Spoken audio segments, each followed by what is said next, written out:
Assalamualaikum warahmatullahi wabarakatuh. Halo kawan-kawan. Oke, kali ini kita akan bahas lagi nih menuju Pilpres 2024. Sebab ada yang menarik kawan-kawan.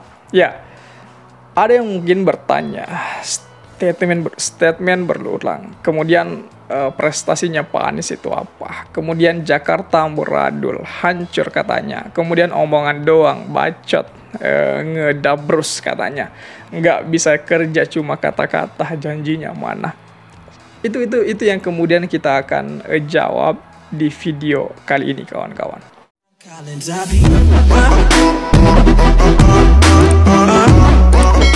Untuk menjawab pertanyaan-pertanyaan tadi dan justice tadi kawan-kawan, maka dari itu kita akan lihat video yang telah saya persiapkan ini kawan-kawan.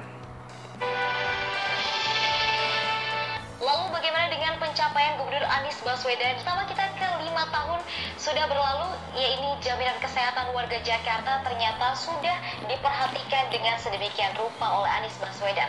Selama menjabat sebagai orang nomor 1 di DKI Jakarta, banyak kebijakan hingga program yang telah ia jalankan. Satu di antaranya adalah ruang lingkup kesehatan. Berdasarkan data Pemprov DKI Jakarta, sebanyak 98,54% warga ibu kota sudah menjadi peserta jaminan kesehatan nasional, di mana Pemprov DKI memberikan subsidi sebesar 4,7 juta anggota premi JKM. Ini akan diberikan subsidi dan juga memberikan deteksi dini faktor penyakit menular yang presentasenya semakin tahun semakin tinggi, yaitu 489%. Lalu kita ke slide berikutnya. Di sini kita akan lihat data-data juga masih terkait kesehatan.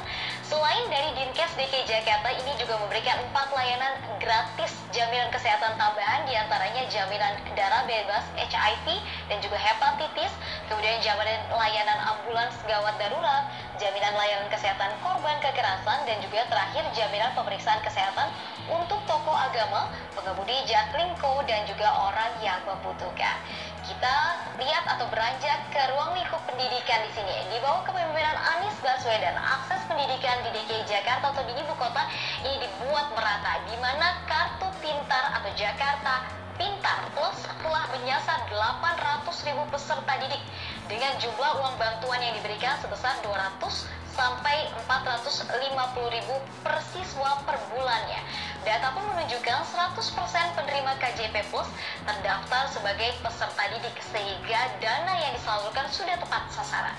Lalu Pemprov DKI Jakarta juga punya program Kartu Jakarta Mahasiswa Unggul yang dapat diakses di 105 PTN di seluruh Indonesia dan juga di 14 perguruan tinggi swasta di DKI Jakarta. DKI Jakarta juga membangun 10 SMK dengan taraf dan juga peralatan penunjang atau pendukung yang maksimal, serta yang teranyar adalah pembangunan 4 Net Zero School yang baru kemarin diresmikan oleh Gubernur Anies Baswedan. Lalu bagaimana dengan kesempatan memiliki hunian layak di DKI Jakarta? Ternyata datanya juga sudah kami kumpulkan di sini. Seperti janji kampanye Anies pada tahun 2017 silam, Pemprov DKI Jakarta terus mengebut pembangunan hunian untuk warganya. Pertama, Rusunawa dibangun di 12 lokasi dengan total 7.421 unit dan 33 tower. Kemudian ada hunian terjangkau Transit Oriented Development atau TOD, 359 unit alas padu atau rumah sewa berbentuk kos-kosan. Kemudian juga ada 300 rumah padu atau hunian tetap kepemilikan. Kemudian ada penataan di 5 lokasi kampung susun sebanyak 472 unit. Dan terakhir hunian vertikal DP 0 rupiah berjumlah 6 tower atau sama dengan 2.332 unit. Lalu yang tidak kalah penting dari seluruh program yang sudah dijalankan oleh Anies Baswedan adalah tingkat ketahanan pangan di DKI Jakarta. Ternyata sejak tahun 2017 hingga 2021, Pemprov DKI Jakarta mencatat angka positif tingkat ketahanan pangan atau selalu berada di indeks sangat tahan atau berada di angka 80 poin ke atas. Pemprov pun memberikan subsidi ketahanan pangan yang tidak sedikit. Jika di tahun 2017 sebesar 190 miliar rupiah, maka di tahun 2022 angkanya mencapai 1,1 triliun rupiah dengan target 4,6 juta penerimanya khususnya di DKI Jakarta. Nah, sebagian kota metropolitan yang tengah bertransformasi menjadi kota untuk masa depan, integrasi transportasi di DKI Jakarta ini juga menjadi perhatian. Pemprov pada warga ibu kota ini menggunakan moda transportasi umum pun terus didorong, terbukti pada peningkatan jumlah penumpang harian. Di tahun 2017 589.000 lebih. Kemudian di tahun 2019 ada 1 juta lebih penumpang harian. Kemudian bisa dilihat juga untuk penumpang tahunan dalam kurun waktu 3 tahun terakhir, yaitu di tahun 2015 banyak 102 juta penumpang, dan juga di tahun 2019 288 juta penumpang. Nah, untuk mendukung peningkatan penggunaan transportasi umum, Pemprov pun membangun fasilitas pendukung yang juga sudah dibangun sejak tahun 2017 hingga tahun 2022. Ada 103 km jalur sepeda, kemudian ada integrasi ruang, 9 simpul integrasi antar moda, 14 TPO baru, serta trotoar komplit street sepanjang 265,72 km. Terakhir, kami juga merangkum sejumlah kebijakan hingga peninggalan pembangunan selama masa kepemimpinan Anies Baswedan. Kita lihat di slide berikut ini adalah yang pertama ialah Jakarta International Stadium atau JIS. Stadion Kebanggaan Warga Jakarta ini rampung dibangun Juli 2022 lalu dan telah diresmikan. Kemudian ada ajang Formula E, ajang balap mobil listrik pertama di Indonesia, dan Jakarta ini menjadi tuan rumahnya. Ada juga kemudian aplikasi Jakarta Kini atau Jaki yang dirilis pada tahun 2019, menjadi aplikasi yang juga memperoleh banyak penghargaan karena inovasi yang dikeluarkan oleh Pemprov.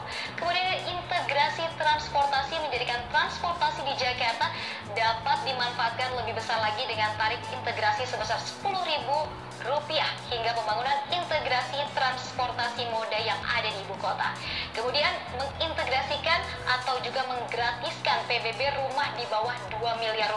Terakhir, Pemprov DKI mendapat opini wajar tanpa pengecualian atau WTP dari Badan Pemeriksa Keuangan selama 5 tahun berturut-turut, yang mana artinya DKI telah memenuhi prinsip good governance. Nah, pencapaian Anies Baswedan selama 5 tahun ke belakang menjadi hal penting sebagai bentuk pertanggungjawaban dan juga selama memimpin DKI Jakarta. Tentu kita berharap apa yang sudah dikerjakan Anies hingga saat ini dapat berlanjut dan membuat Jakarta semakin lebih baik lagi. Ya, itu tadi kawan-kawan. Bagaimana tanggapan kawan-kawan melihat hal tersebut? Jelas kawan-kawan, ini banyak sekali masyarakat yang menginginkan kepemimpinan Pak Anies tidak sekedar sampai di Jakarta, melainkan skala nasional kawan-kawan. Bagaimana tanggapan kawan-kawan mengenai hal itu? Coba tulis di kolom komentar. Oke? Share juga video ini supaya banyak yang tahu informasi ini dan juga bisa ikut nimbrung di kolom komentar. Oke kawan-kawan, jadi saya pikir itu saja dulu. Terima kasih telah tiba di sini.